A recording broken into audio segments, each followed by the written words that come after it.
El Chapo Guzman is a brand. He's a mystique. He's a psychopath. He created a multinational drug trafficking organization. The basic equivalent of a FedEx in its logistics. Maximize the revenue and minimize the risk. As you can see, the tunnel has lighting and runs south down into Mexico. He was the Chapo of globalization. I would compare it to Amazon. His business sense is worthy of a Harvard degree, to be honest with you. Netflix and Facebook, they were making roughly the same amount of money. The government is seeking $12 billion from El Chapo. That's the profit of his sales. In the narco world, eliminating your competition literally means eliminating your competition. All of this is happening as he's being pursued by law enforcement agents. ¡Alto Tupaco! ¡Alto Tupaco! Chapo was the #1 bad guy in the world, but what set him apart was he was one hell of a CEO, if you can believe it.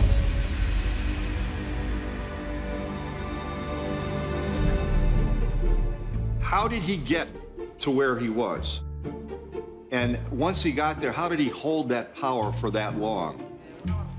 He was #1. He was the head honcho because El Chapo did an incredible job with being consistent and delivering a great product.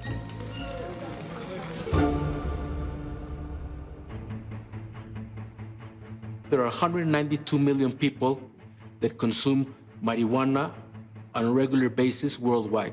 You have 60 million people that consume some type of heroin. You have 20 million people that consume cocaine. Pablo Escobar, when he headed up the Medellin cartel, they only sold one product, and that was cocaine.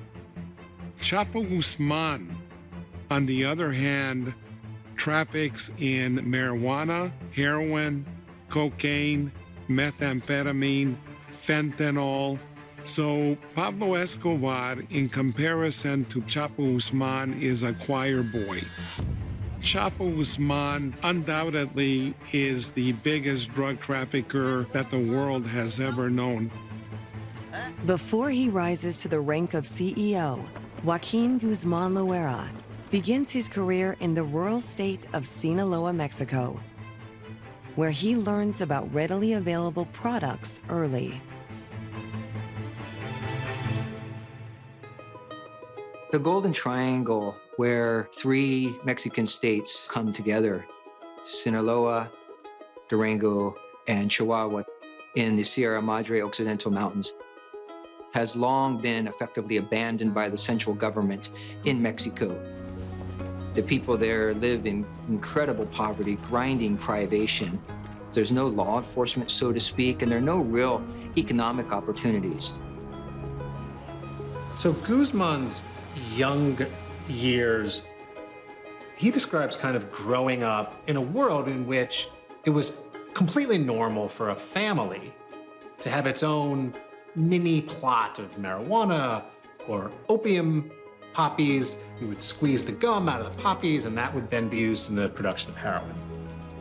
His uncle, Pedro Avilés Perez, was an early pioneer in the drug trade, and he's the one that started the use of single-engine aircraft to smuggle marijuana and then also heroin close to the U.S. border. And this was in the mid to late 70s.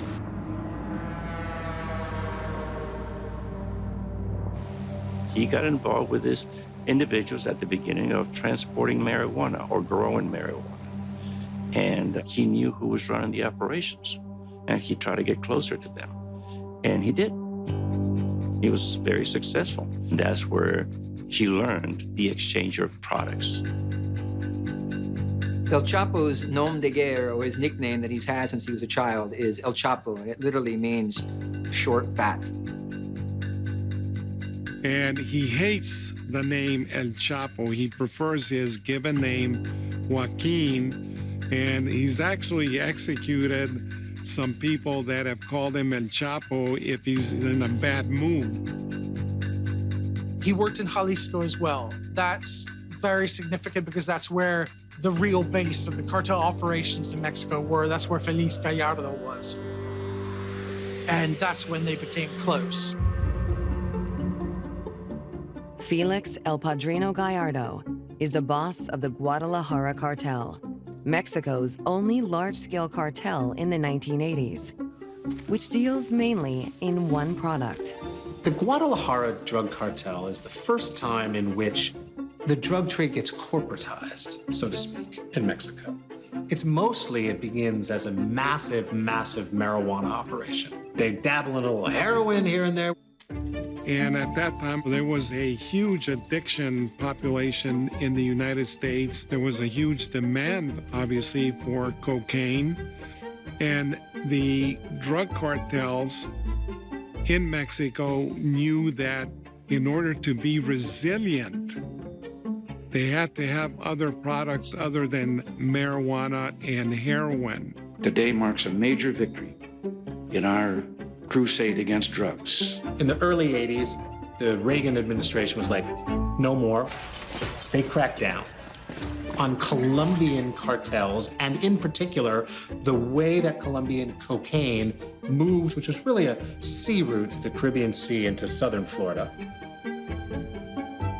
The Colombian business model has to change. And so they subcontract out to the Guadalajara cartel, because what does Mexico have? It has a porous 2,000-mile-long border with the United States. Cocaine was the perfect answer for the Mexican drug dealers because, there was already a market for it. In 1989, the Mexican federales capture Gallardo, forcing an early retirement. Before he goes away, Gallardo breaks up his Guadalajara cartel, setting the stage for Chapo's first major shift in products. In the wake of Felix Gallardo's arrest, there is a semi-apocryphal meeting in which Felix Gallardo divvies up his empire, like a dying feudal king. The Tijuana corridor went to the Arellano Felix brothers.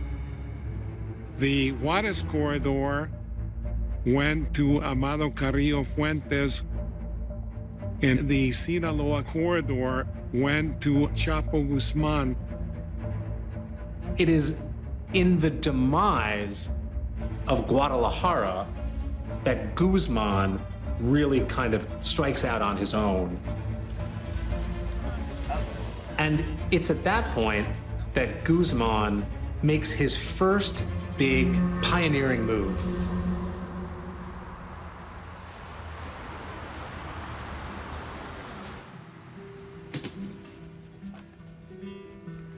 Chapo was one of the first traffickers in Mexico that decided he didn't want to get paid in cash. He didn't want the money. So what he did was he cut a deal with the traffickers coming out of Colombia, and he said, I'll move 500 kilos for you through Mexico, and I'll deliver it to your surrogates in Los Angeles, but I don't want to get paid for it. I want 200 of those kilos. This would make Guzman a competitor, but with their routes disrupted and their power diminishing, the Colombians needed his help to get their drugs to U.S. consumers. It seemed strange, but the Colombians agreed to it. So now he had his own cocaine. And that's what changed, I think, the focus, because they could begin to compete against the Colombians in some key cities, and they ended up dominating the market. El Chapo wanted to bring cocaine into the United States faster, and he wanted to have a bigger role in that. He was very well positioned to capture that very large revenue flows that came from cocaine. In the retail world, legitimate companies often evolve from being suppliers to producing their own product. Where we could find similar companies following this business model, one would be big retail chains like Walmart or Target that produce their own brands in order to get a higher profit, and they drive off their competitors.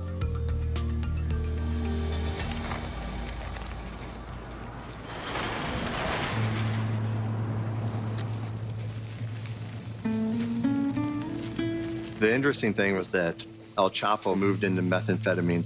So meth was a very, very dangerous drug, very addictive. And it was being produced here in super labs in the United States, in rural areas, in rural parts of Canada, as law enforcement, once again, put a lot of pressure on that.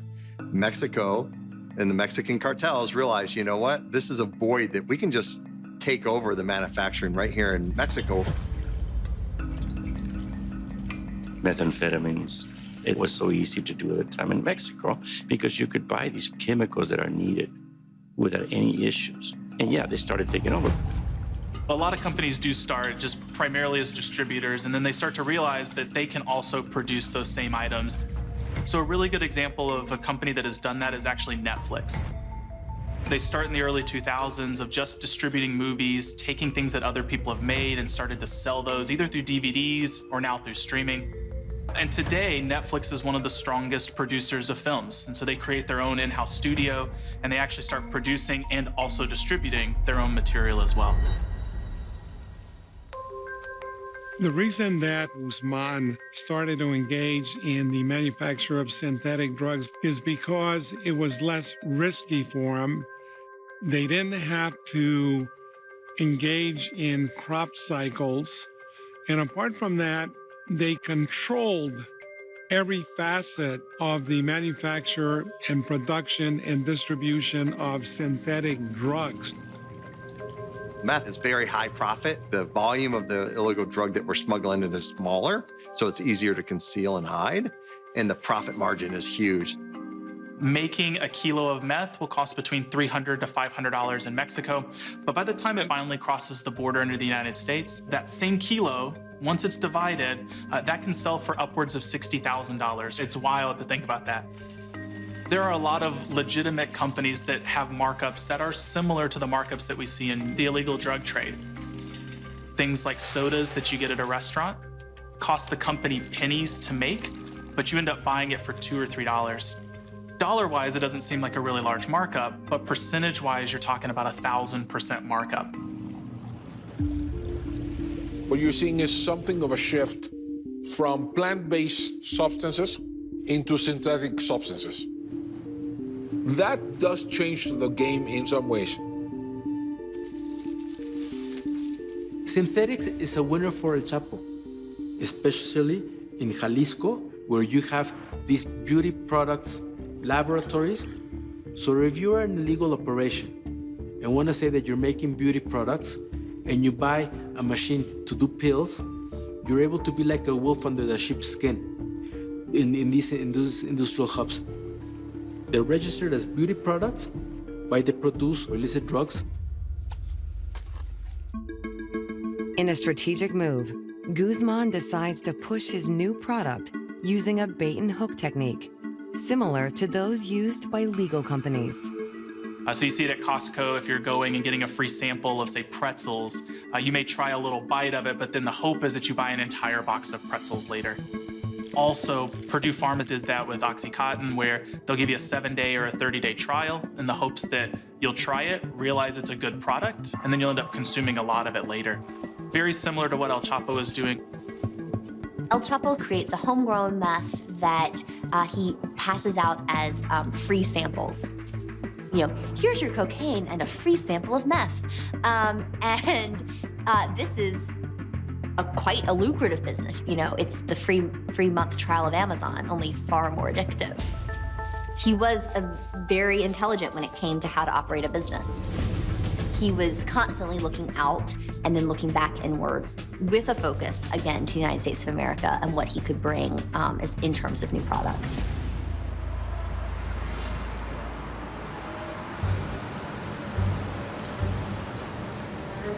In the late 1990s, a new legal drug creates an epidemic that Guzman realizes he can exploit. Our best, strongest pain medicines are the opioids. Crucially, after the opioid crisis in the United States got underway as a result of massive overprescription of prescription opioid like Oxycontin, the Sinaloa cartel pushed into that area and really was a pioneer More than 2 million Americans have become dependent on or abused prescription pain pills. America at that time was in the grips of an opioid crisis, and I think Chapo saw it before most in law enforcement did. And he planned on it, and his business model was to exploit that. The rate of addiction amongst pain patients who are treated by doctors is much less than 1%. Purdue Pharma sold a lot of OxyContin over the 2000s and early 2010s, and we've seen devastation happening from that. They downplayed the risk of addiction heavily. They really targeted multiple studies that found very slight risk of addiction and kind of ignored all the other studies that said, no, this is actually really addictive. And so the toll that OxyContin has had on America has been devastating. Big Pharma was a Kickstarter for the Sinaloa cartel. Why? All these drugs are in a very gray area. But what happens is that a doctor gives you this drug in order for you to reduce your pain, but they do not treat the syndrome. So you're just relieving pain, not the real cause of the pain that you have. When the US and the FDA started to crack down on Purdue farmers, a lot of these users of OxyContin, of prescription drugs, started shifting to heroin. And that led to an explosion in heroin production in Mexico in the early 2010s. And heroin at this point was different heroin. It was far more pure. There was no need to inject it. You could smoke it and snort it, much like cocaine. It literally was in different user groups than we've ever seen before, from housewives to doctors to pilots. People found themselves hooked on prescription drugs for a variety of reasons, and Chapo was there to fill their addiction. If you look at what El Chapo did, and like he's the master of adapting, right? Adapting to the market. So producing different types of drugs, from methamphetamines to opioids, right? And they just kept taking over more and more of the illegal drug trade. In the early 2010s, Guzman diversifies into another synthetic drug, fentanyl. There is a crisis rattling through America, a drug problem the like of which this country has never known. Fentanyl, an opioid, a man-made form of heroin. Thousands of users in this small corner of the country alone have paid with their lives in the past few months.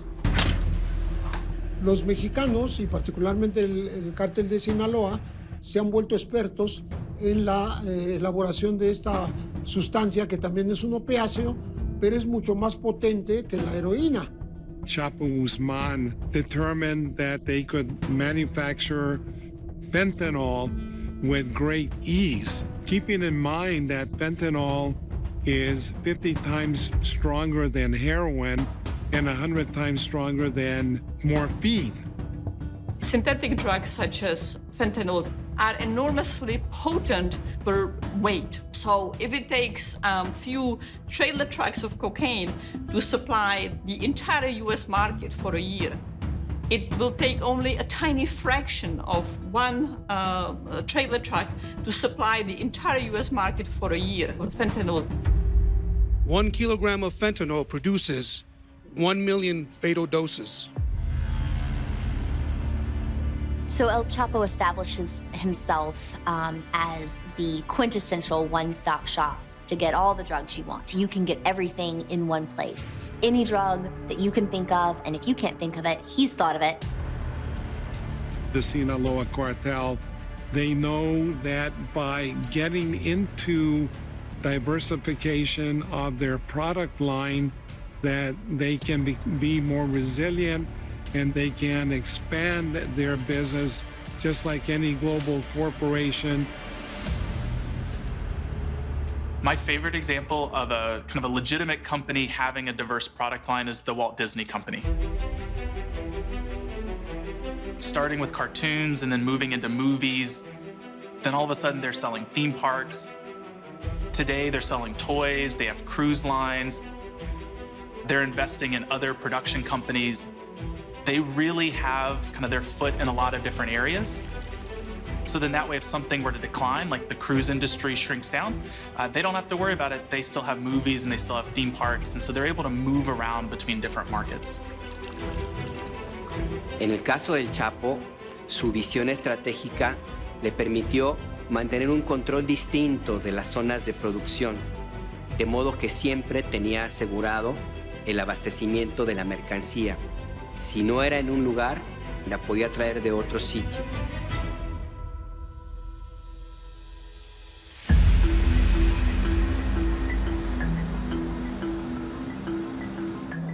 Mastering distribution is an incredibly important component in any business. If there's any kind of delay in getting that product to the customers, that allows another company or another organization to step in.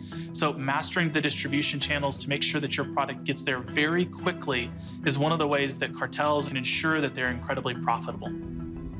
For El Chapo, the risk associated with moving that product from Mexico to the United States is at its riskiest when it's actually crossing the border. Once it crosses the border, that's where the biggest markup is going to come in terms of the price of that final product.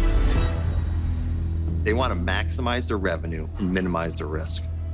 You look at how the Sinaloa cartel operates their distribution network, right? And if you look at the United States, we have a vast land border with Mexico, right? So the whole goal is they want to be the needle in the haystack. Somebody will find that needle occasionally, but it's okay because you might seize one load and there's a dozen more coming across. They're very diversified in how they bring in their drugs in the United States because they do it like a shotgun approach because they know some will be seized.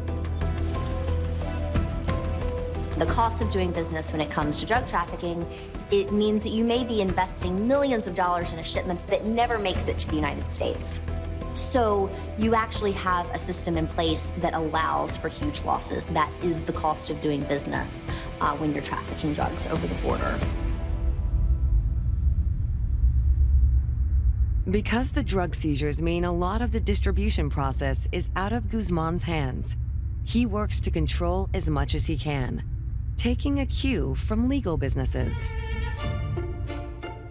Sinaloa, under Chapo Guzman, decided very much like Walmart and many corporations to develop their own transportation system, their own logistics system. Walmart's a really great historical example of kind of mastering the transportation part of the process.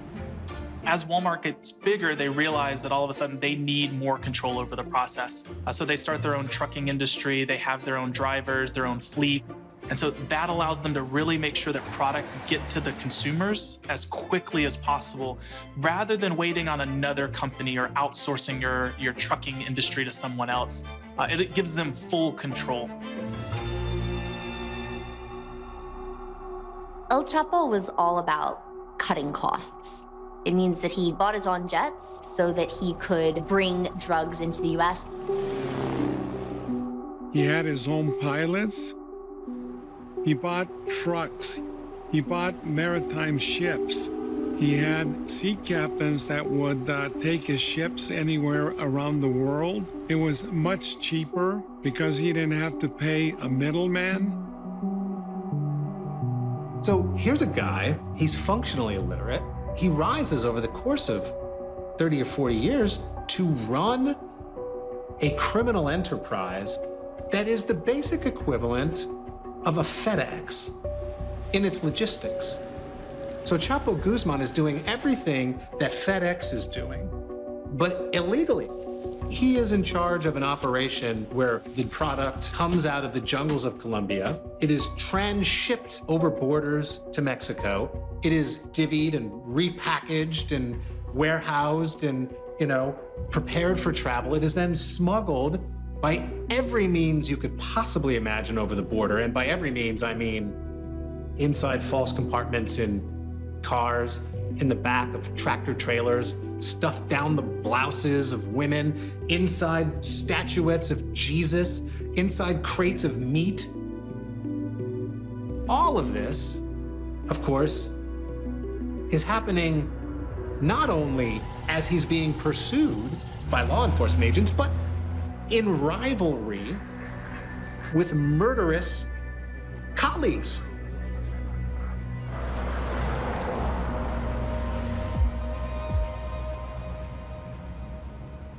The Sinaloa cartel has been incredibly successful in getting their dope into the United States. In fact, we're only capturing about 10%. That is because the Sinaloa cartel is incredibly adept at finding a variety of different routes of getting that dope into the United States. First and foremost, the vast majority of illicit narcotics come through legal ports of entry on semi-tractor trucks, on large shipping container vessels. They're constantly looking for ways of obscuring the true nature of the cargo. And getting the drugs across the border with vehicles going through legitimate ports of entry. Many times they're camouflaged with legitimate cargo, with produce. Chapo Guzman even came up with an idea of putting drugs into cans of jalapeno peppers under the brand name of La Comadre. He would take a 6-pound chili can and then stuff cocaine inside of it, but he wouldn't fill the entire truck full of these cocaine cans. Instead, he'd only fill about 1/3 of the cans with cocaine and end up moving tons of cocaine into the United States, hidden inside of a semi-truck full of jalapeno peppers. It's incredible how they're able to do this. Like, how many people are really going to open the pepper cans to see what's inside? They do now, but at the beginning when Chapo was first doing it, when he first created it, nobody thought to check that La Comadre might not be jalapeno peppers, it might be, you know, cocaine. They also use trains that go between the U.S. and Mexico to smuggle drugs. They have even used catapults to fling drugs across the border. And then they have used ultralight aircraft, which can smuggle up to 150 pounds of marijuana, cocaine, synthetic drugs.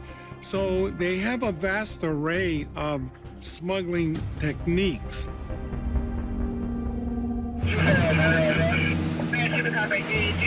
Obviamente, cuando la Guardia Costera de Estados Unidos desplegó una operación muy intensa en aguas internacionales, en los límites de Sudamérica, de Centroamérica hacia el sur, la organización de Sinaloa recurrió a los sumergibles, una especie de submarinos.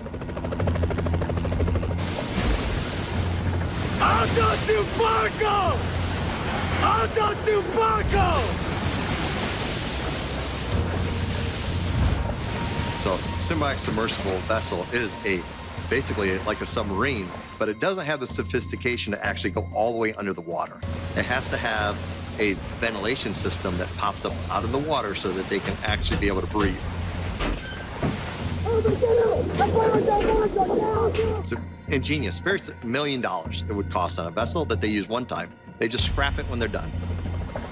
These subs can carry nearly 6,000 kilos of cocaine, which is worth about $165 million. Transporting a sub back to Mexico comes with additional risks. So it's easier to scrap it because the cost of the sub is less than 1% of the profit. I mean, you had to give them credit, their imagination. I mean, the way they were able to, they were ahead of us. There was nothing this guy didn't try.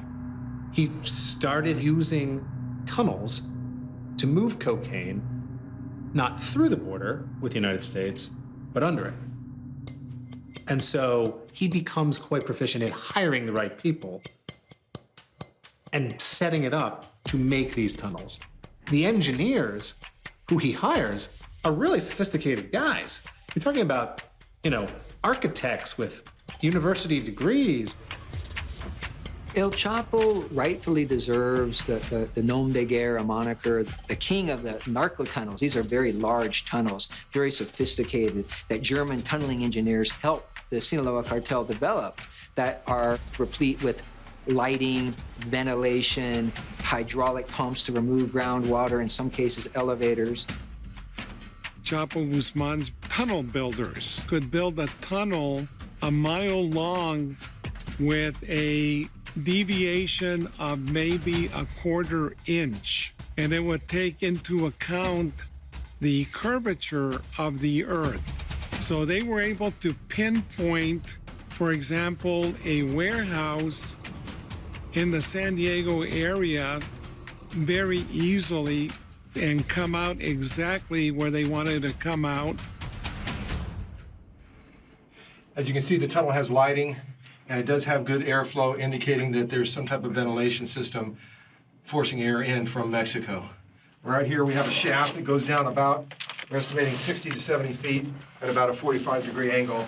And down at the bottom of this steep decline is the rest of the tunnel, which runs south down into Mexico, and there's a rail system for a cart. These are rails, they run all the way back down to Mexico. The southwest border right now, as a result of Chapo Guzman, if you were to take a giant knife and cut across the 2,000-mile border, it would look like a block of Swiss cheese. And it allowed him to bring cocaine shipments in under 24 hours from Mexico into the U.S. This was unheard of at the time, and it gained him the nickname El Rápido, or the fast one. No one can believe how fast he gets his drugs across the border. No one does it as fast as this guy.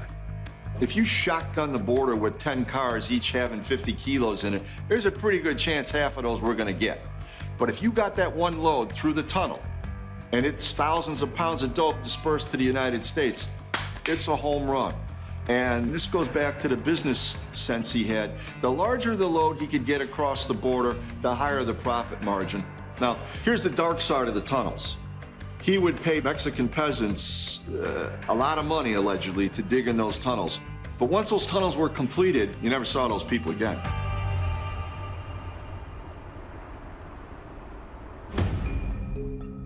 He had a whole infrastructure that supported the Sinaloa cartel and the movement of drugs throughout the world. Again, better than most legitimate corporations. If you were to compare El Chapo's distribution company to, any other legitimate business, I would compare it to Amazon. What's interesting is that if you look today at Amazon, there's a demand to get your package from Amazon faster. Even 2 days is not enough sometimes, right? So what does Amazon do? They create distribution hubs in areas that will actually be able to service their customers faster and more convenient, right? It's all about customer service. Sinaloa Cartel is no different, right? They've created a network of distribution points throughout the United States that helps them serve their customer quicker. El Chapo sort of did a similar thing. He established himself as the fastest distributor. You will get your package much more quickly than anybody else. The package just happens to be a kilo of cocaine as opposed to something that is delivered at your doorstep.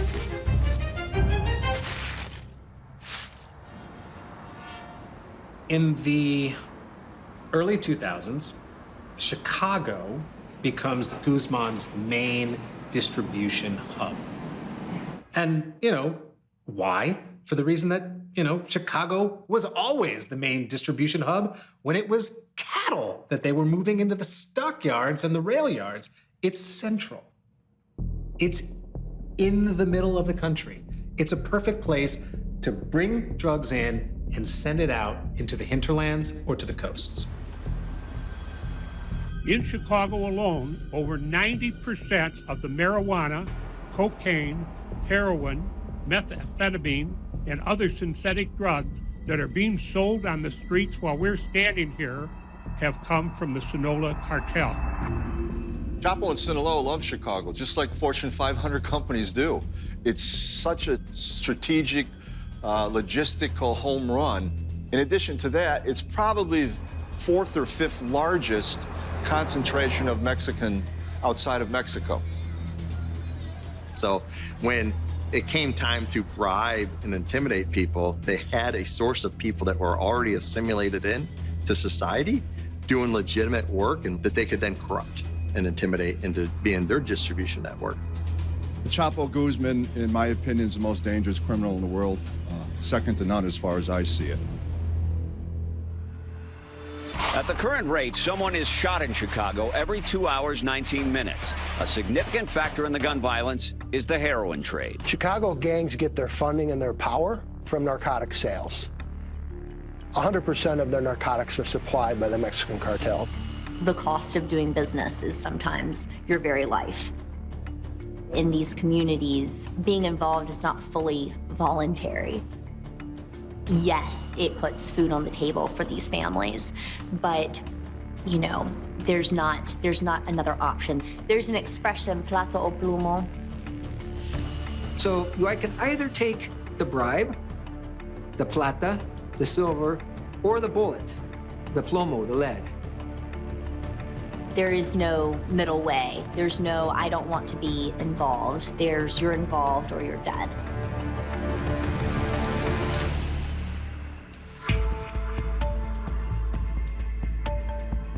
By diversifying both product and distribution, Chapo Guzman crafts a massive reach for himself, which means exponentially increasing profit margins.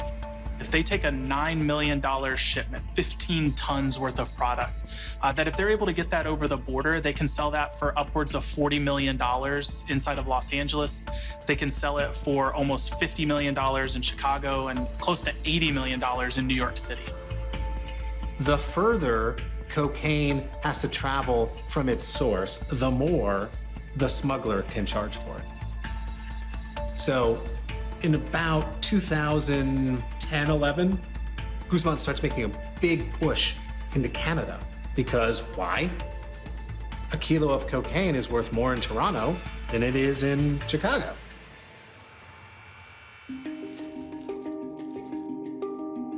The markups in the cocaine market are a really great opportunity to look at just how profitable the whole process can become. So you take a kilo of cocaine starting in Colombia, it maybe costs about $800.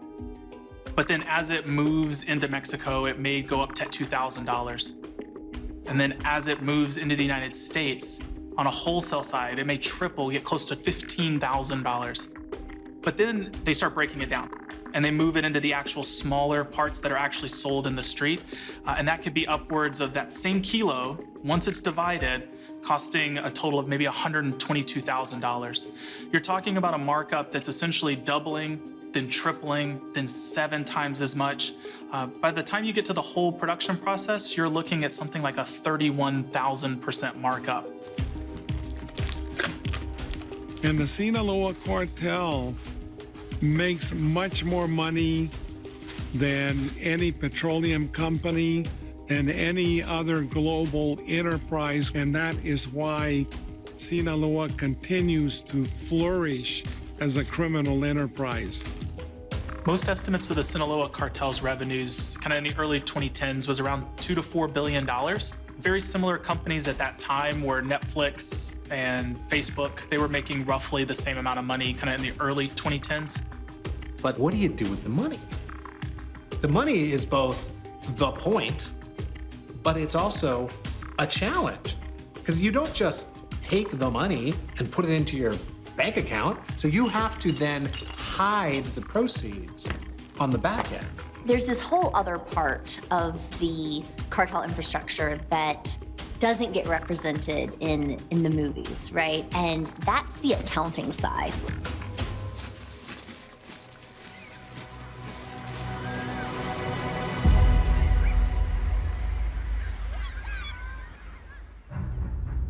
Ironically, the hardest part for the narco traffickers is not getting their cocaine or their heroin or their methamphetamine or their opioids into the United States or into Europe or Asia. It's getting the cash proceeds, the profits, back to them in Mexico. I mean, money becomes a certain problem when you have a lot of it, you know? More money, more problems. For the most part, it's a cash business, you know? When you have a lot of money, it weighs a lot. That can be incredibly hard when we're talking about millions of dollars, given that a lot of the actual street trade is in relatively small bills. So they may be in 5s and 10s and 20s. To put this in perspective, $1 million in 20s equals about 110 pounds. In fives, we're talking over 440 pounds. And the cartels have to get this cash back to Mexico and exchange it for pesos. You got to think about how you move that around. It's about a 5-foot drop and then about a 12-foot transition to this shaft. With these tunnels, they're able to not only ship massive amounts of drugs under the border south to north, they're able to bring cash back to those same tunnels from north to south. But if you have a bag full of cash here in the United States and you smuggle it down to Mexico, you're still going to have a problem. You have a bag full of cash. Large narco-trafficking organizations like the Sinaloa cartel, they operate like multinational corporations, are able to pay some of the best accountants and bankers in the world, from all over the world, to help them launder their illicit profits. Money laundering is a way to take money that has essentially nefarious reasons that it was collected, and then essentially clean that money and make it look or appear like it came from legitimate purposes. So if you look at the money laundering operation of El Chapo's Sinaloa cartel, it's really interesting because they're diversified in that area too. They're, once again, opportunists like water trying to find a crack to be able to exploit, right? Just seep right into that. One of those ways that they do it, for example, is after those drugs are sold in the United States, they've amassed all this amount of cash. They employ thousands of people in the United States to take that cash and deposit it in their U.S. bank accounts, right? You call that smurfing. Deposits $3,000, $5,000, anything below $9,000, not to trigger the bank that you could be doing something nefarious. Another method is called trade-based money laundering, is where you take that bag of cash and you buy a commodity. So let's say you go and buy a bunch of truck tires, right? Now you export those to Mexico and you can sell them, and now you have your cash in Mexico and from a legitimate source. So you're bringing the dollars back in and changing them back into the peso economy. And one of the things the cartels have long used to launder their money is property. In Mexico, they have used lawyers to buy the properties so it's not in their name. They've used family members sometimes. Chapo Guzman has invested a lot of money and laundered a lot of money through the purchase of dairy farms, ranches, daycare centers, commercial buildings, and shopping malls. El Chapo also boldly uses legitimate banks to launder money directly. In fact, there was a huge case in which HSBC was prosecuted in the same courthouse where Guzman was ultimately prosecuted for taking upwards of $1 billion, nearly $1 billion in Sinaloa cartel profits. Chapo Guzman would deposit it in HSBC. HSBC would send it to bank accounts here in the United States. And then those banks here in the United States would send them back to Sinaloa accounts in Mexico. And that process would completely launder the money because it would make it look like legitimate money. What people noticed around mid-2006, when the first warnings of the financial crisis were coming, money was pouring into the big banks, especially HSBC, from Sinaloa, which is a red flag state. The warnings meaning any money that comes in from Sinaloa should be triple checked where it came from. The banks didn't care. They knew that they were going to need money with the upcoming crisis, so they were willing to overlook those red flags. HSBC, customers had to submit names, but they didn't necessarily have to be authenticated. Normally, if you deposit large amounts of cash, you have to actually show where that money is coming from, but they weren't really requiring customers to explain where that cash was coming from. Turns out, nearly 2 decades earlier, it was the challenge of moving cash that actually first put El Chapo on the DEA's radar. It wasn't until about in the late 1980s that Chapo Guzman came to be known to U.S. authorities. we were beginning to shift our emphasis to the emerging traffickers in Mexico. And we heard about a shadowy figure. They called him the short one, hence Chapo, but we had no idea really who he was.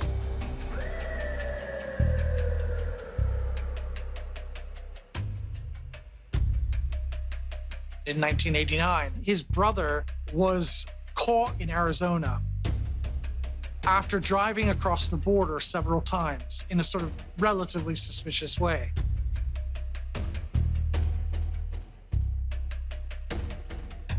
So the guy pulled him over, and Chapo's brother Arturo had $1.2 million in the compartments of the car, stashed away. There's been a lot of drug lords that have been stopped in Mexico at roadblocks, and they carry $1 million, $2 million in cash. Why? Because to them, $1 million or $2 million is nothing. It would be like you and I having $5 in our billfold. That's what it means to them. And they carry it simply because if they get arrested, they have ready cash that they can use to bribe the police officers to letting them go. This time, law enforcement didn't take the bribe and instead looked into who this guy Arturo Guzman was. They put a few pieces together and they started to realize that he was not a mule. He was not just carrying the money across. He was a member of a family, one of the leaders of the Sinaloa organization. Our job there was to find them, see how they ran the operations.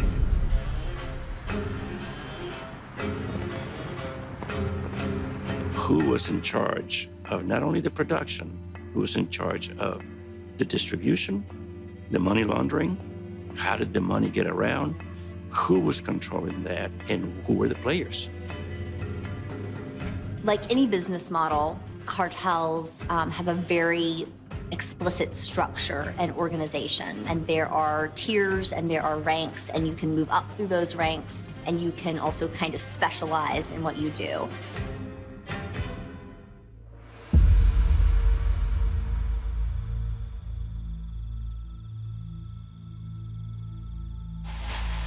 Chapo Guzman is the CEO of the Sinaloa Cartel, and Mayo Zambada is like the chief operating officer for the Sinaloa Cartel.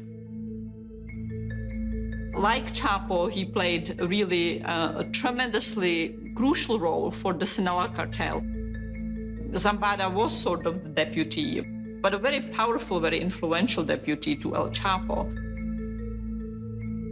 El Chapo Guzman and Ismael El Mayo Zambada were extraordinarily good at identifying the best and brightest talent that they could.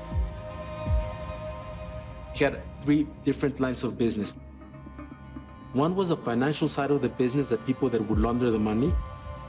You're talking about accountants, money launderers, lawyers, a kind of whole financial apparatus that is set up. Individuals with MBAs from some of the best universities in the world, with doctoral degrees in making businesses profitable. And these people that worked here did not know that people that were working on the harvesting and on the logistical sides. You've got the logistics guys, the transport, right? Drivers, pilots, mechanics, warehouse people, real estate people. They had the best and brightest in terms of engineers to build tunnels, to build submarines. You got your broker in Bolivia, you got your broker in Peru, you got your broker in Bogota. You got all these people who are out there scouting for product, making the deal. Yeah, do that deal, right? And Guzman was a micromanager. So he was oftentimes agreeing, haggling on price all over the globe. And then he had the protection side, the people with the guns, the people that would intimidate. You have people, sicarios, your trained assassins.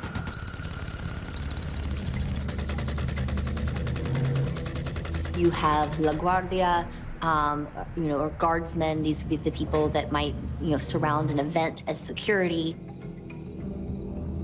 You have people who are stationed on mountaintops, a sort of a security system within a region to make sure that they know everybody who's coming in and everybody who's going out. You also have people that had contact with the government officials in order to do the bribery and corruption. Another element of Chapo's acumen was his strong focus on building up political support, political capital with local communities. You've got a whole political corruption team. You've got the guys who are in the fancy Mexico City social clubs and restaurants who are talking to the right people in the government to make sure that nothing really happens. Think of them as lobbyists. They're, narco lobbyists.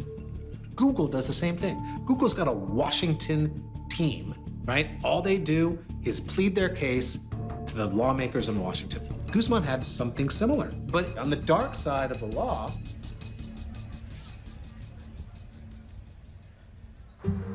And then you have a group of people that do their intelligence. These are guys that tap the phones, figure out who the people are. In human resources, in, let's say, Walmart, you go in and you give your file where you have your employee, you give your social security number, your tax returns, references, and that's it.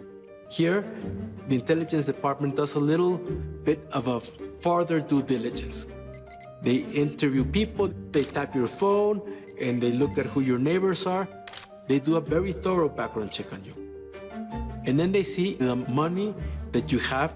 If you have more money in your account or in cash that the cartel has given you, there's gonna be a big problem. You have to explain that. Are you stealing from us? Are you selling information? Sinaloa tiene más de 40 años siendo el cártel principal de este país. El Chapo, que tenía a su vez a sus ayudantes o a sus gerentes de rutas, gerente de ventas, de compras, de precios, gerente de entregas, de mercancía, de tal manera que se manejaba como un jefe de una empresa.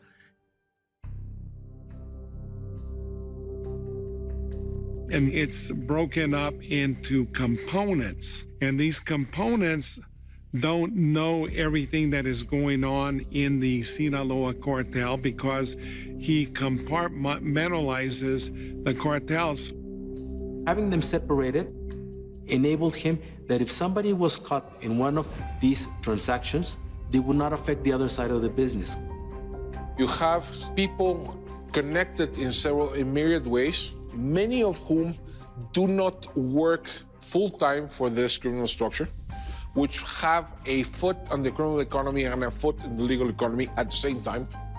You have people that one day will transport heroin and the next day will transport tomatoes. This is more like a gig economy type of arrangement. Think more Uber than Amazon. So it just makes it all the more difficult when you realize that the guy's operating on 5 continents, communicating around the clock. It's an astonishing feat of business acumen. Lawyers in his trial said he really could have probably been the manager of just about any company. Now look at Ford, Chevrolet, Coca-Cola Company. You have different people in charge of different things. It's a business, So yeah, call it cocaine, call it, Coca-Cola. Apple is a business, and you have this guy that really knew how to run his business. But let's not kid ourselves. This was not a good narco. This guy is responsible for thousands of deaths.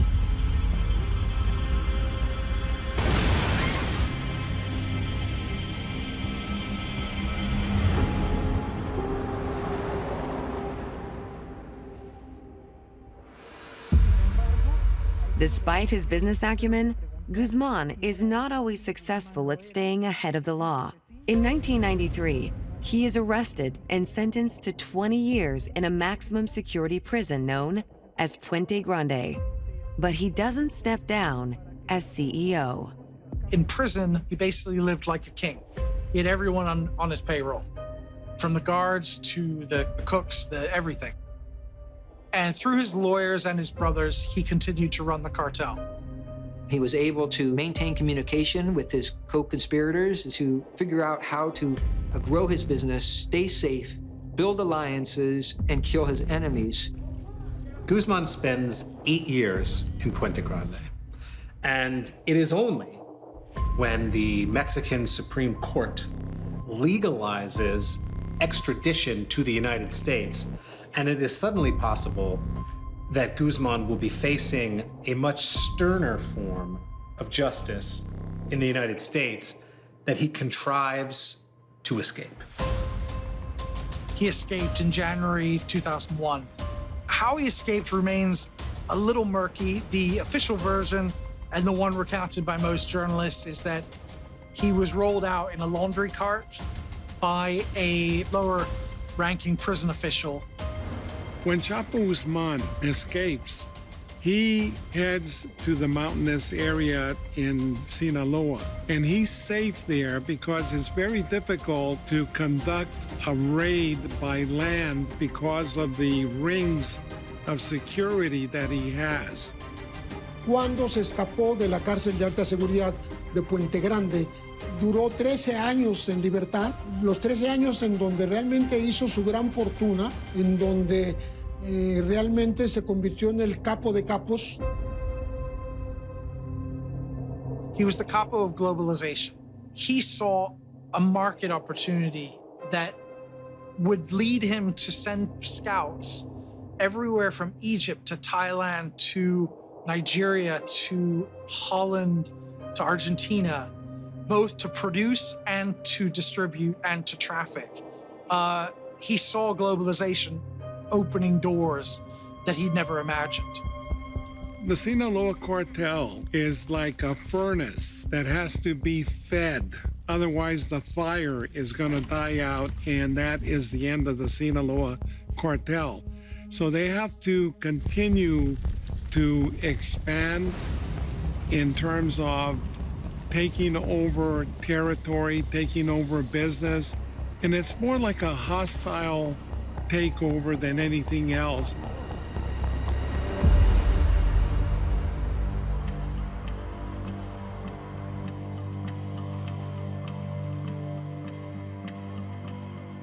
Settling the disputes is not the same in the street and actual business. On the street, you know, when somebody has beef or problems with you, you can't go to a lawyer, you know what I mean? If you have two criminals, do they trust each other? No. Are they gonna do by the bylaws? Probably not. Are they gonna have this problem again? Probably yes. So you have these recurring problems going again and again, because at the end of the day, somebody crosses the line and somebody's more ambitious than the other.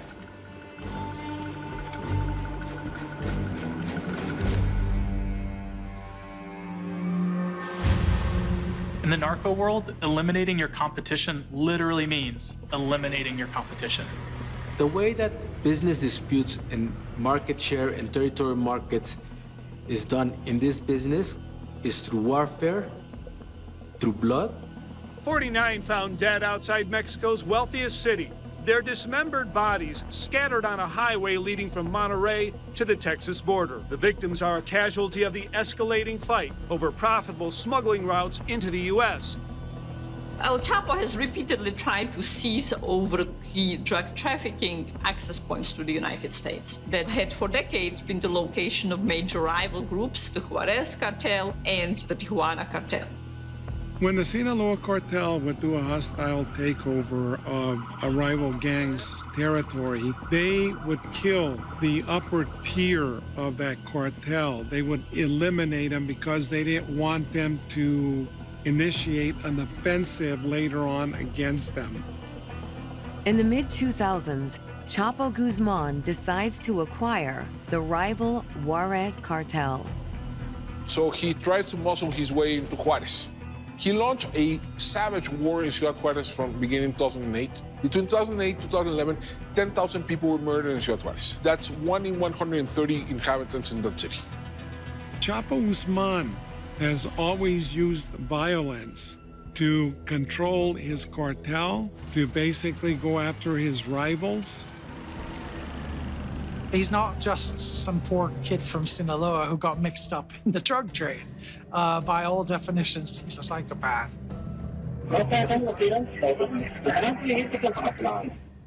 And there was one occasion where he beat an individual with a stick, according to witnesses, and then he shot the man in the head. He was still alive, gasping for air, and he ordered his men to throw him into a makeshift grave, and he was buried alive. So that type of horrific violence is very intimidating to anybody that crosses Chapo Guzman. Although takeovers in the legal business world don't result in piles of dead bodies, they can be hostile too. So a legal example of a hostile takeover is kind of the late 2000s takeover of Anheuser-Busch by InBev. InBev really wanted to move into the US market. They have lots of beers across South America and even in Europe, but they didn't have a real strong standing in the United States. So what they started to do was make an offer of purchasing shares of the Anheuser-Busch company.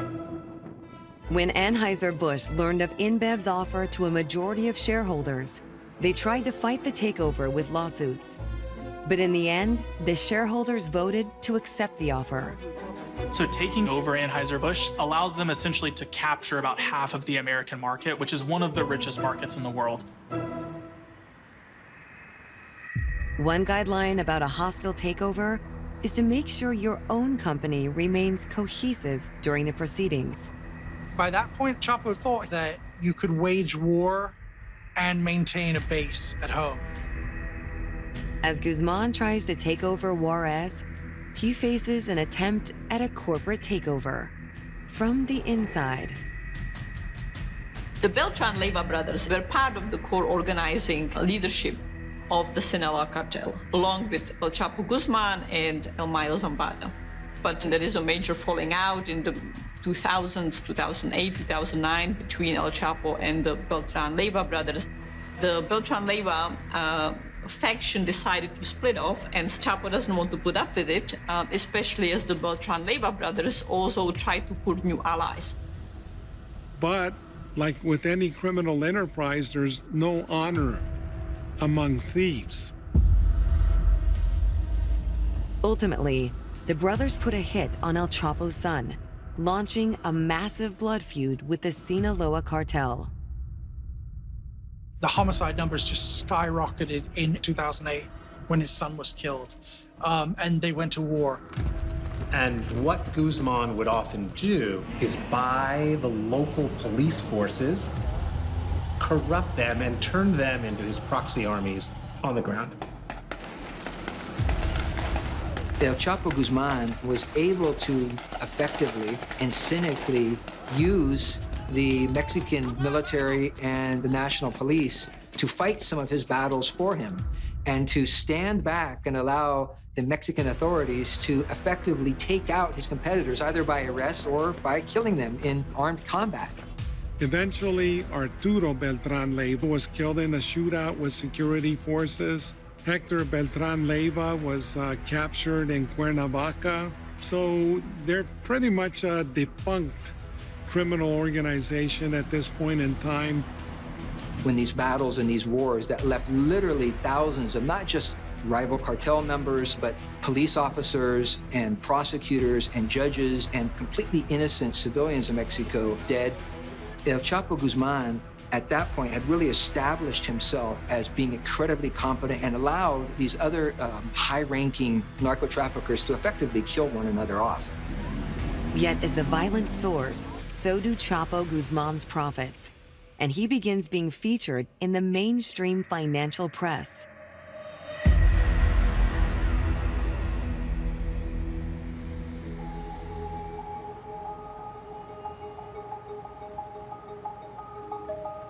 In addition to being the world's most powerful, wealthiest, most vicious, most feared narco trafficker in the world, El Chapo Guzman is a brand.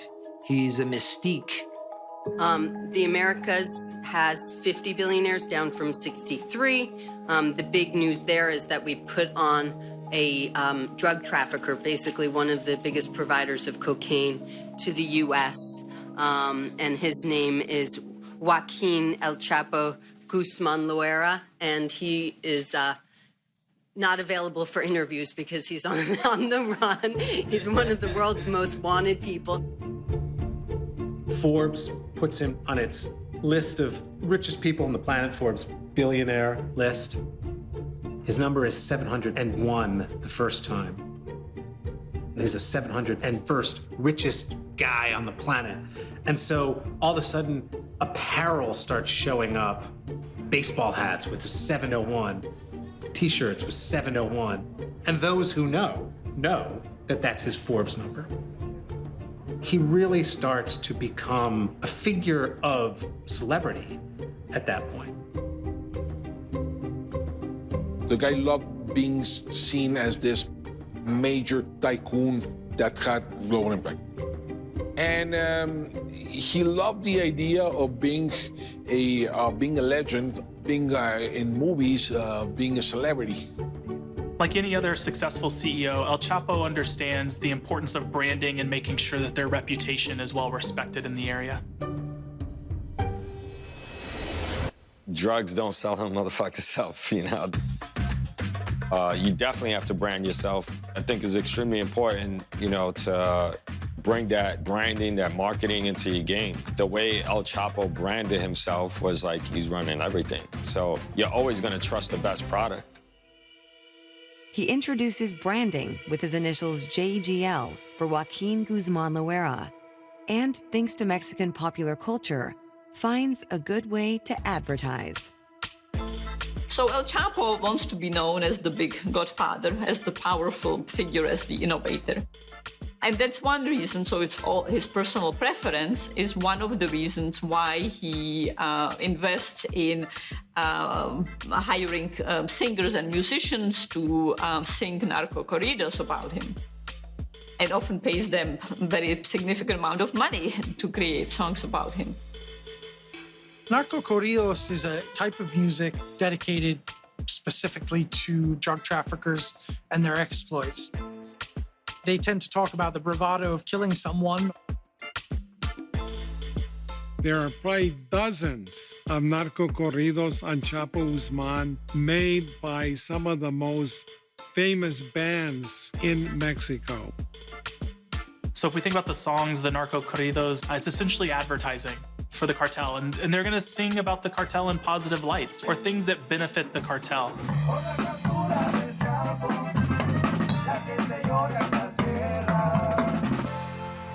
So in El Chapo's case, it's both personal vanity, but it also serves his strategic purpose of facilitating an aura of untouchability and building a network of support that allows him to evade and escape law enforcement. When a criminal is able to essentially raise his middle finger over and over and over again to a government that has over and over and over again failed its own citizens, it proves to people that the government is as bad as they've always thought. And they kind of align sympathetically with someone like Chapo Guzman for that reason. He's the poor kid that made good. He's the local kid who became a celebrity, who became part of the Forbes list of billionaires. So, of course, you have pride of place. People, yeah, he's from here. Chapo, Chapo, Chapo. His celebrity status is so strong that people take to the streets to show authorities they are on his side.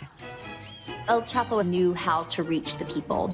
He was dealing mostly with very poor people, and he had himself been very poor. And so he did lots of outreach. Many churches, schools, buildings were erected in his name, sort of almost like an elected official, right? Like paving a road is relatively cheap for a drug organization, but it can pay really big dividends in terms of making sure that that area supports the activity that's happening. Gracias a Dios llegó la nota a los oídos de los hijos del Chapo Guzmán y pues se solidarizaron y nos ayudaron. In 2020, when COVID-19 ravages Mexico, Sinaloa cartel members, including El Chapo's daughter, Alejandrina, make a show of handing out care packages with the drug lord's photo on them. Even during a crisis like COVID, we see the same thing happening with legitimate companies where Walmart is advertising that they care about the consumers and that they hope everybody gets better. Chapo Guzman learned that by building churches, by building schools, he was basically creating a large group of the population in Mexico that would protect the cartel. We are supporting because he is a very good gentleman. He has been very good to us. You have to remember that within small towns where the government is not doing much, that person is going to be revered, that person is going to be respected, but certainly by no means diminishes the extreme violence that these cartels also perpetuate. Parecer que estamos diciendo que es un héroe. En el fondo, se trata de un delincuente que en su actividad provocó la muerte a miles de personas. Y esa también son relaciones públicas de una forma muy perversa. PR doesn't always have to be good. A lot of times public relations is part of a cartel's brand in the sense that you need to make sure that you're willing to use violence and that your competitors or your customers know you're willing to use violence. Yet it seems a lot of local people are willing to ignore the violence, perhaps due to the power of Guzman's rebel mystique. He was the face of the cartel, and he sort of got this brandished image as sort of an untouchable guy. Following Chapo Guzman's 2001 escape from Puente Grande in the laundry cart, U.S. and Mexican forces spend more than a decade trying to hunt him down. There's a multitude of agencies that are tracking Chapo Guzman, talking about the FBI, we're talking about DEA, Homeland Security, and others, obviously to include the Mexican Marines. And they're tracking his telephone communications, they're tracking communications of family members, organizational members. So that is the way they track him into Mazatlan, into the Miramar condominiums.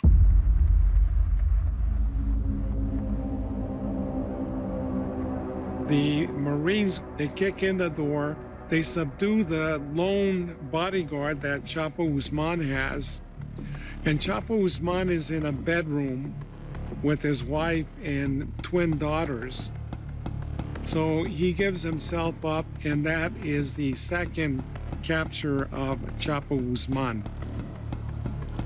After this 2014 arrest, the Mexican government makes sure the drug lord is incarcerated in their most secure penitentiary, called Altiplano.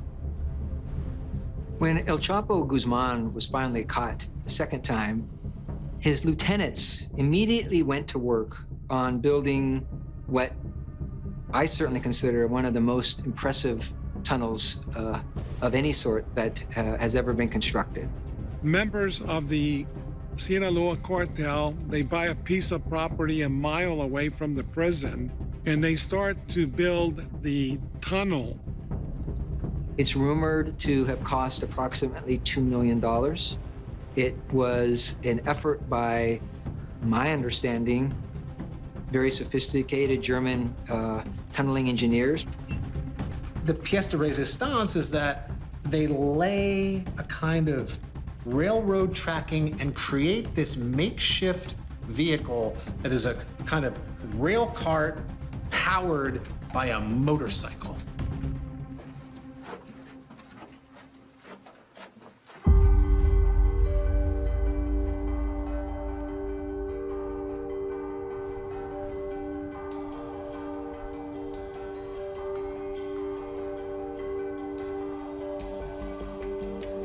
They dig and they finally get to a cell, and they are precise with their measurements because they go right into his shower, and the shower has a small 5-foot wall, and they start to punch a 20-inch by 20-inch hole. Chapo Guzman, when he hears the pounding, he stands up from his bed very calmly and walks back to the shower. The tunnel was so precise that he literally took 3 or 4 steps across his very small cell, stood for 1 second behind a privacy partition in his shower area, and dropped into a hole in the ground and escaped on this modified motorcycle on rails to race away over a mile to freedom.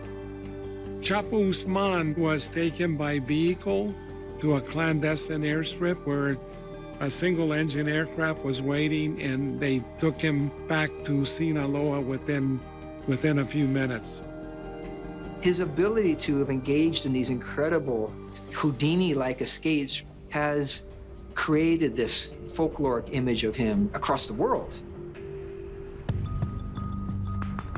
La fuga infringió una presión mayor todavía, si se puede, de parte del gobierno de Estados Unidos hacia el gobierno mexicano para capturarlo, para que evitar que de nuevo o que su figura mítica creciera todavía más. After his escape, I thought he was going to be very cautious. Surprisingly, he was not. The whole Hollywood thing that surrounded nature of the escape and the global fascination that this created led him to believe that his own legend and led him to allow himself to take unnecessary risks. He was this mystical, bigger-than-life person, and that went to his head. Within days of being out of prison, went back to his same old communications network and methods that were able to be right up on a wiretap again, tracking him. For almost 6 months, El Chapo Guzman remains on the run, with Mexican and U.S. law enforcement closing in. They track his communications, they find him, they pin him down to a safe house in the town of Los Mochis.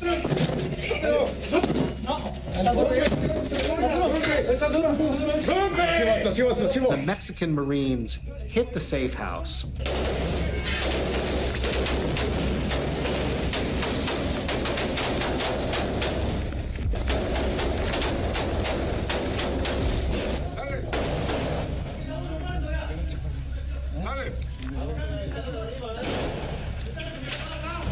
El día de hoy, las fuerzas federales lograron la captura de Joaquin Guzman Loera, el prófugo más buscado del mundo. He literally could have rode off in the sunset and just avoided law enforcement for the rest of his life. But that greed, fame, and fortune, he just couldn't. His ego wouldn't allow him to do that. For El Chapo, being the head of the Sinaloa cartel is who he was. So him to be able to step away from that was just not in his DNA. El Chapo Guzman began to believe his own hype, that he was untouchable. And Ismael El Maya Zambada, who's only given, as far as we know, one formal interview to a media organization, put his finger on it, said he got sloppy. And that sloppiness, coupled with his arrogance at his feeling of being untouchable, ultimately it led to his downfall. En el mundo del tráfico de drogas no hay salida que alguno iba a ser detenido. La única forma en que lo retiraron, la única alternativa es la muerte.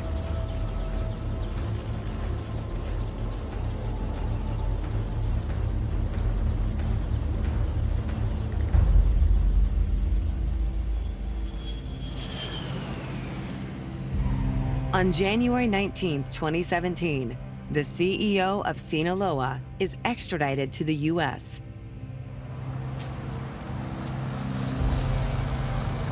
then arraigned in a Brooklyn federal court. El Chapo knew that when he was extradited to the U.S., that would be the end of his career. The battle was lost at extradition. Well, you have to remember that Guzman's escapes in Mexico were affected essentially by two means. One, money, and two, because his network was there.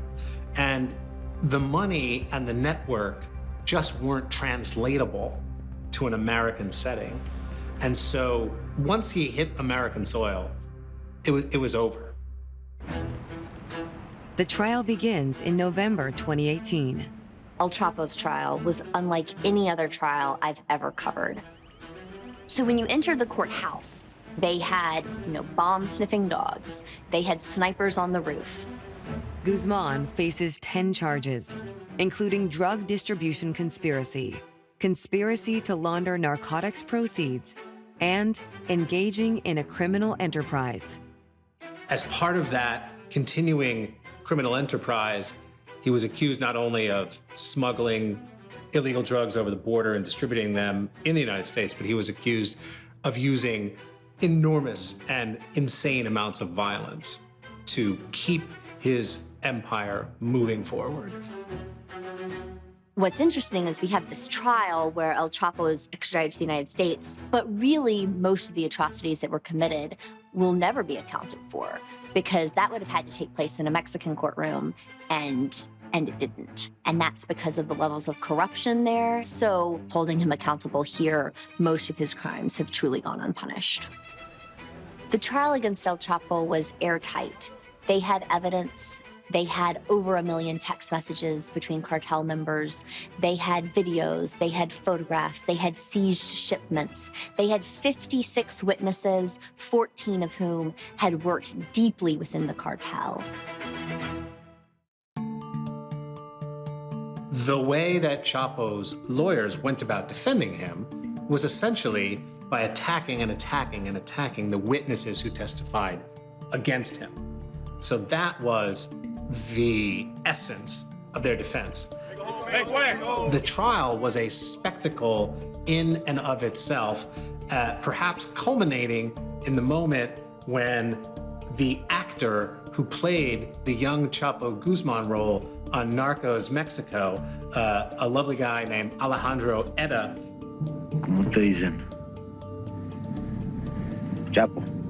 Showed up in the courtroom to do some reconnaissance and research on Guzman. And obviously, the rumors start going around, chatter, oh man, that's the guy from Netflix. He plays Chapo. And you suddenly saw Guzman sit up, beaming in ecstasy, looking, boom, finds him, and waves at Alejandro Eda, the guy who plays him on TV. Because that's the most exciting thing to Chapo Guzman. The guy who plays me on TV is here now. That's bonkers. Fucking bonkers. I didn't know what to do. I just paid him my respect, just saying through the distance, and it was a very surreal moment, I have to be honest. This is a man who likes a good story, and he wanted to be the protagonist in it. He actually wanted to have a movie made. This was his movie. He didn't get the movie, but he got the trial. After 4 months of testimony, the jury finds Joaquin Guzman guilty on all counts. And the judge sentences the 61-year-old drug lord to life in prison plus 30 years. In sum, the jury found that Guzman led the Sinaloa cartel, one of the largest and most dangerous drug cartels in the world, and that he's responsible for violence, including murders, and the smuggling of massive amounts of narcotics into the United States over a period of decades. Chapo Guzman was taken by U.S. Marshals to the Supermax Penitentiary in Florence, Colorado. This is the prison that replaced Alcatraz. That is where they have some of the worst criminals in the United States.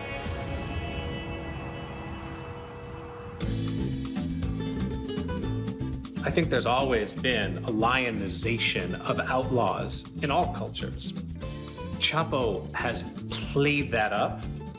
He likes that. Even now, incarcerated in, you know, America's most secure supermax federal prison, you know, he's got a licensing deal going through his family to put his face on beer and clothing. That's what he does. He loves that stuff. In addition to his life sentence, El Chapo is ordered to forfeit $12.6 billion. Although due to the cartel's nearly untraceable accounting practices, the actual money is hard to find. And so far, he has paid nothing. So we see legitimate companies fined regularly for behavior that they've done, but the punitive damages associated with doing this is really relatively small. And a lot of these companies set aside money to make sure that if they have fines or fees, that they can pay those fines and fees later. And so they've kind of essentially built in a nest to pay for fines and fees when these things happen. A really good example of a company getting hit with fines and fees is HSBC for what they did in terms of helping launder money. It is a remarkable piece of irony that HSBC essentially admitted to taking $800 million, north of $800 million, of cartel money, and no one ever went to jail over it. Purdue Pharma was in a very similar situation where in 2007, federal prosecutors wanted to indict 3 of the executives of Purdue Pharmaceuticals for misrepresenting the addictive qualities of OxyContin. But the Sackler family eventually would appeal to the Justice Department. There's a vast difference in the American judicial system when it comes to legitimate CEOs and the CEOs of criminal enterprise. You take, for example, the CEOs of Purdue Pharma that actually created the opioid epidemic here in the United States. I want to express my family's deep sadness about the opioid crisis. OxyContin is a medicine that Purdue intended to help people, and it has helped and continues to help millions of Americans. They don't show up to criminal court, they show up to civil court wearing Giorgio Armani suits in a stretched limo. In July 2004, I got the call that no mother ever wants to get. They don't go to prison. My son, Jeff, was prescribed OxyContin after a knee injury in his junior year of high school. They usually end up paying a fine, which is a pittance of the damage that they created. No one told us the risks of addiction. Certainly no one told us that my son might die of an overdose 10 years later, which is what he did on August 5th, 2014. And now our family approaches another holiday season without my son. The government is seeking $12 billion from El Chapo as the profit of his sales.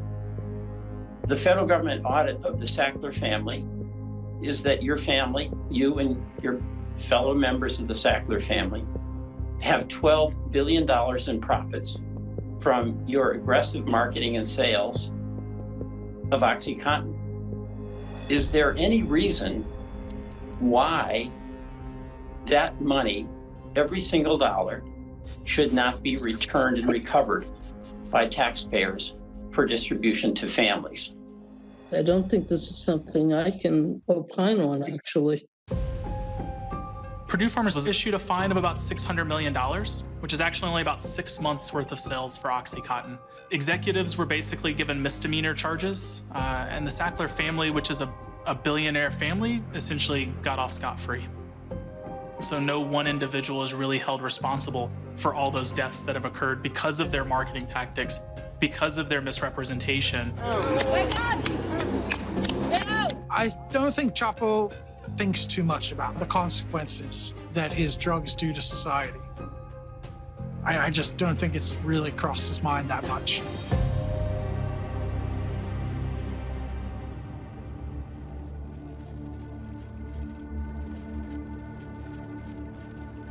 I think there are both ethical and strategic reasons for going after people like El Chapo.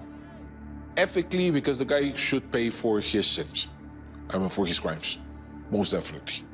But does it change structurally the business? No. Just because Chapo Guzman was convicted on all accounts, that essentially meant nothing to the flow of drugs across the border. In fact, within days of his conviction, U.S. officials on the Arizona border found the largest shipment of fentanyl ever being smuggled across. The drugs that you see next to me were attempted to be smuggled into the United States from Mexico, concealed within a tractor trailer transporting produce. If you look at heroin production, up 37% in 2016 and 2017. Those are the years that El Chapo was arrested and extradited to the United States. So more and more drugs are passing over the border, not less, not fewer. Drug-related deaths in the U.S. are also on the rise, steadily increasing every year since Guzman's arrest. There's often a debate about the war on drugs. And I'll say this, we cannot expect law enforcement to arrest their way out of a serious illness like drug addiction. Hey, 194, can you start me a medic as well? He's ODing. Prosecutors would say, well, we're showing that nobody is untouchable, and there's something to that. But drug trafficking will continue to happen as long as there is a demand for it. It is supply and demand. And why do we have such a demand for it in the U.S.? I mean, that's a question that we need to be really reflective on. You have self-worth, you have pride. self-respect. This disease will bring you to your knees and you won't have that anymore. You lose it. You lose yourself. Someone who has been intimately involved in the so-called global war on drugs for a very long time, I firmly believe that we have been gravely mistaken in focusing almost exclusively and solely on the supply side of the equation and not nearly enough on the demand side. And that we ought to look at more creative and effective ways of dealing with addiction. Like everything, we have star water, alcoholics, cocktails. There's no magic wand and there is no short-term solutions to this. But it should be about helping people that have problems. Thank you very much. In 2020, Oregon becomes the first state to decriminalize small amounts of drugs, including heroin, cocaine, and meth. Now, instead of facing arrest, a person caught with drugs will be fined $100 unless they agree to see an addiction specialist. It's still too early to assess how effective the change will be. But all the time, money, and lives lost on capturing Joaquin El Chapo Guzman seems to have done very little to stem the tide of one of the greatest dangers facing America. Some have argued that perhaps with the capture of El Chapo Guzman, it has bought a little more time for the Sinaloa cartel to adjust, to streamline its operations, to slow the growth to a point that is tenable, to make it continue to represent the largest narco-trafficking organization for the next decade or so.